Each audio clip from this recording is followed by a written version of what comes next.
यहाँ की कहानी यह है कि हर हर मोदी घर घर मोदी और मोदी का प्रचार करने वाले सबसे बड़े जो प्रचारक थे प्रेम रंजन पटेल, उनको पटकन ही मिली थी। उनको चित कर दिया था। यहाँ प्रहलाद यादव वहाँ के विधायक बने थे और आप समझ सकती हैं कि कितना ज़्यादा प्रभाव 2005 और 2010 में नीतीश कुमार का रहा होगा। और यहाँ जीत हार में भी हमने देखा था कि लगभग 30,000 के आसपास का मार्जिन था जीत हार में।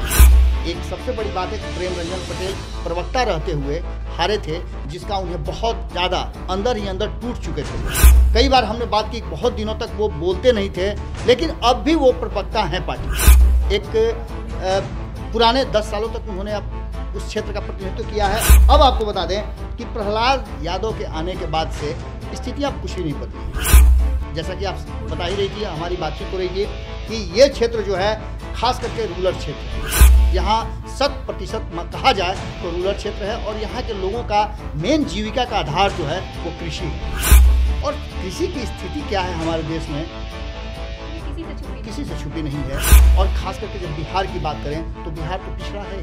कृषि के क्षेत्र में भी उपज भले ही हम कर लें, हम भले ही इनाम जीत लें, कृषि मंत्री हमारे जाते हों इनाम लेने के लिए केंद्र में, पर स्थितियां बदली नहीं, बहुत ज़्यादा नहीं बदली हैं। बार बार जब किसी भी सरकार को 15 साल सत्ता में रहने के बाद ये कहना पड़े कि पिछली 15 साल की सरकार जो थी उसके कामों के साथ मेरा आकलन कीजिए, तो ये निश्चित रूप से एक प्रश्नवाचक चिन्ह खड़ा करता है। इस बार बहुत सारी ऐसी स्थितियां बदलने वाली हैं जिसमें कहा यह जा रहा है कि प्रहलाद राय को कंटिन्यू किया जाएगा।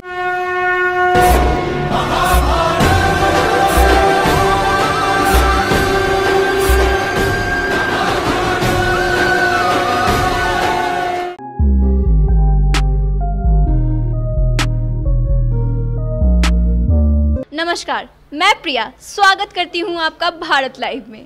आपको पता ही होगा कि हमारा एक सीरीज चल रहा है जिसके अंतर्गत हम विधानसभा चुनाव 2020 के बारे में बात कर रहे हैं। हम अलग अलग विधानसभा क्षेत्रों के भी बारे में बात कर रहे हैं, उन क्षेत्रों के अंदर आने वाले संभावित उम्मीदवारों के बारे में बात कर रहे हैं, तत्काल अभी जो वहाँ पे नेता हैं उनके बारे में भी हम बात कर रहे हैं। और हमने पिछले एपिसोड में मुंगेर जमालपुर के बारे में बात किया था। अब हम मुंगेर लोकसभा के अंतर्गत आने वाले सूर्यगढ़ा विधानसभा के बारे में बात करेंगे, जो कि लखीसराय डिस्ट्रिक्ट के अंदर आता है। सूर्यगढ़ा के बारे में एक विशेष बात करें तो 2015 में यहाँ बहुत ही घमासान देखने को मिला था। अब हम बात करेंगे बाबा से इसके बारे में। प्रिया, लगातार हम मुंगेर लोकसभा के अंतर्गत आने वाले विधानसभाओं की बात करें। मुंगेर का हमने चयन इसलिए किया था सबसे पहले कि मुंगेर में बहुत सारी घटनाएं ऐसी हुई थी जो लगातार राजनीतिक सुर्खियां बटोर रही थी।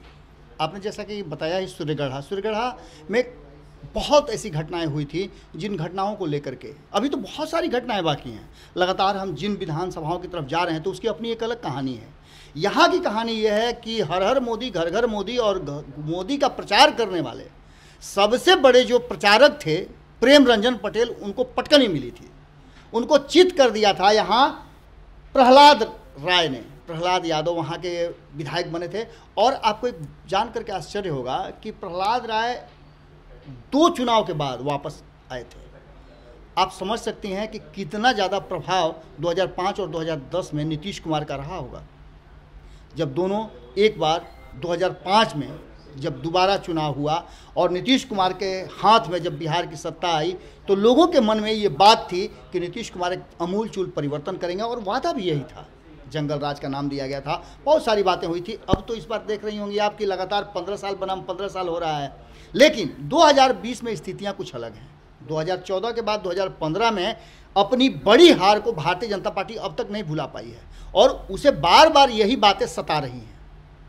एक सबसे बड़ी बात है कि प्रेम रंजन पटेल प्रवक्ता रहते हुए हारे थे, जिसका उन्हें बहुत ज़्यादा अंदर ही अंदर टूट चुके थे। वो कई बार हमने बात की, बहुत दिनों तक वो बोलते नहीं थे, लेकिन अब भी वो प्रवक्ता हैं पार्टी के। एक पुराने 10 सालों तक उन्होंने अब उस क्षेत्र का प्रतिनिधित्व किया है। अब आपको बता दें कि प्रहलाद यादव के आने के बाद से स्थितियाँ कुछ ही नहीं बदली हैं। जैसा कि आप बता ही रही थी, हमारी बातचीत हो रही थी कि ये क्षेत्र जो है खास करके रूरल क्षेत्र है। यहाँ 100% कहा जाए तो रूरल क्षेत्र है और यहाँ के लोगों का मेन जीविका का आधार जो है वो कृषि है। और कृषि की स्थिति क्या है हमारे देश में, ये किसी से छुपी नहीं है। और ख़ास करके जब बिहार की बात करें तो बिहार तो पिछड़ा है ही।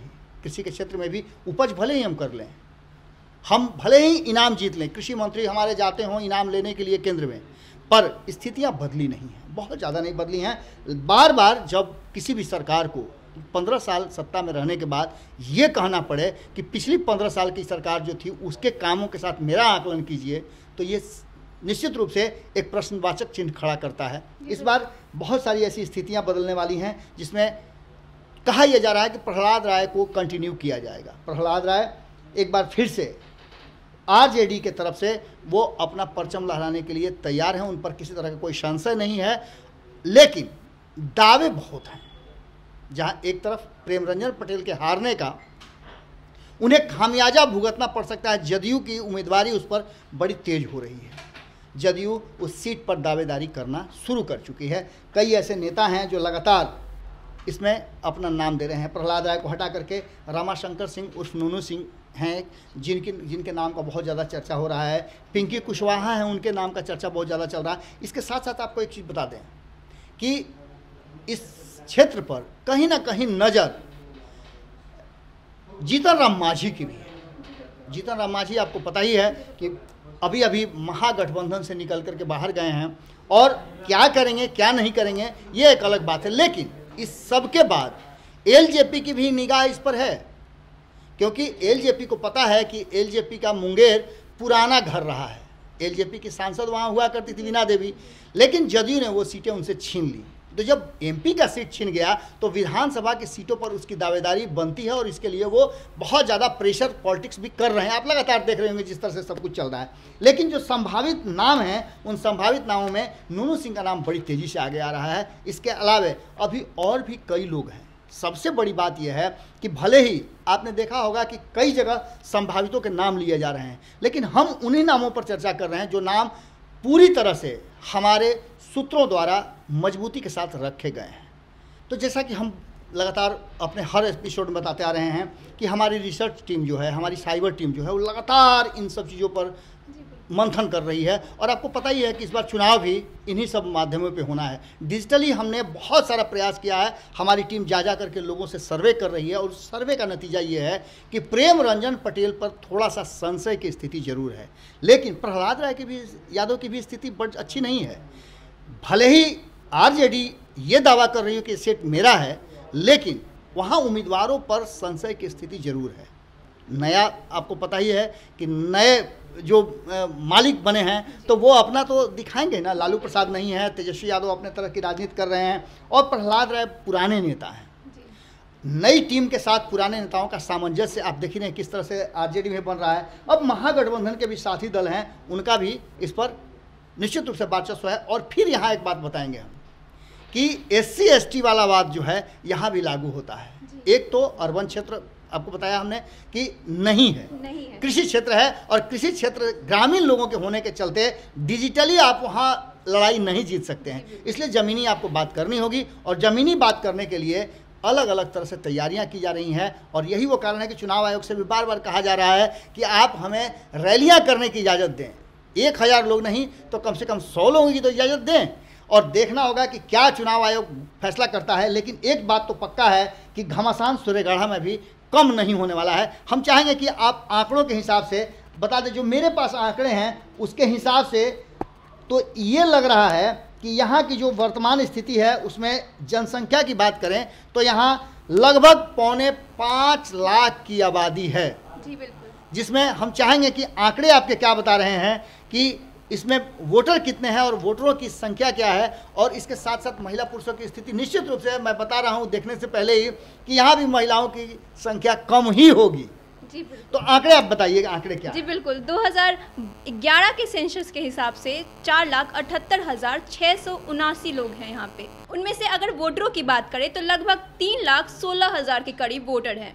अगर हम पुरुष महिला की बात करें तो पुरुष वहाँ पे 54% हैं और वहीं महिला 45% हैं। एक बात तो है प्रिया कि सूर्यगढ़ा में वोटरों की संख्या कम नहीं है, 3 लाख संख्या कम नहीं होती। जहाँ और क्षेत्रों में आपने देखा होगा कि हमेशा 3 लाख से कम होगा, वहाँ 3 लाख से अधिक लोगों का 3,16,000 की संख्या पार करना एक बड़े क्षेत्र की बात करता है। और यहाँ जीत हार में भी हमने देखा था कि लगभग 30,000 के आसपास का मार्जिन था जीत हार में। तो इसका मतलब सीधा सा यही है कि प्रेम रंजन पटेल ने जो 10 साल काम किया सूर्यगढ़ा में, उनके काम से लोग संतुष्ट नहीं थे। एंटी इनकम्बेंसी जमकर थी। जब 10 साल में एंटी इनकम्बेंसी हो सकती है तो 15 साल में क्या होगा। हमारी जो साइबर टीम है, हमारी जो खोजी दल है, जो वहाँ जा कर के स्पॉट पे जाकर लोगों से बात करते हैं, लोगों से मंत्रणा लेते हैं, लोगों का सर्वे करते हैं, वो सर्वे टीम का कहना ये है कि पूरी स्थितियां हैं, अपने अपने सब लोगों ने मजबूत खुटा कर लिया है, लगातार अपने प्रोफाइल बना करके राजनीतिक दलों के दरवाजे तक लोग पहुंच रहे हैं। लेकिन अंतिम फैसला आपको चुनाव आयोग के घोषणा के बाद ही होगी। कोई भी अपना पत्ता खोलना नहीं चाहता है, लेकिन हमारी टीम ने बता दिया है कि इसमें जदयू और खास करके बीजेपी में घमासान निश्चित है। आरजेडी हो सकता है कि अपना उम्मीदवार एक नया और मजबूत लेकर के आवे, कारण कि युवा उम्मीदवारों पर इस बार तेजस्वी यादव का ज़्यादा दावेदारी है। देखने वाली बात ये होगी कि क्या प्रेम रंजन पटेल और प्रहलाद यादव, ये दोनों का कन्या राशि का क्या होने जा रहा है, ये फैसला सूर्यगढ़ा की जनता करेगी। लेकिन उससे पहले ये फैसला उनके राजनीतिक आका जरूर करेंगे, जो पार्टी के सुप्रीमो हैं।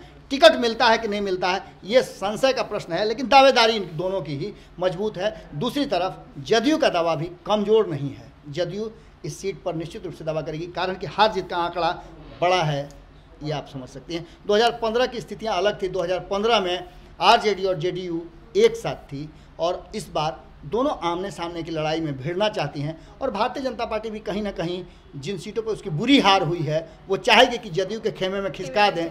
और यही वो कारण है कि जिससे कहीं लगता ऐसा है कि प्रेम रंजन पटेल को एक बार बेटिकट होना पड़ सकता है। जी बिल्कुल, जैसा कि बाबा ने कहा कि हमारी भारत लाइव की टीम बहुत ही बारीकी से हर तथ्य और हर चीज़ों के बारे में रिसर्च कर रही है। बाबा भी बहुत ही बारीकी से इस राजनीति को देख रहे हैं और बहुत ही अच्छे से सटीक से विश्लेषण कर रहे हैं। तो ऐसे ही तमाम बड़ी खबरों के लिए आप हमारे साथ जुड़े रहिए। नमस्कार। बढ़ाएं अपना कदम सक्सेस की ओर शिखर करियर इंस्टीट्यूट के साथ। शिखर करियर इंस्टीट्यूट पूर्वी भारत में एकमात्र कोचिंग संस्थान जो एक्सक्लूसिवली है मेडिकल एंट्रेंस एग्जाम के लिए।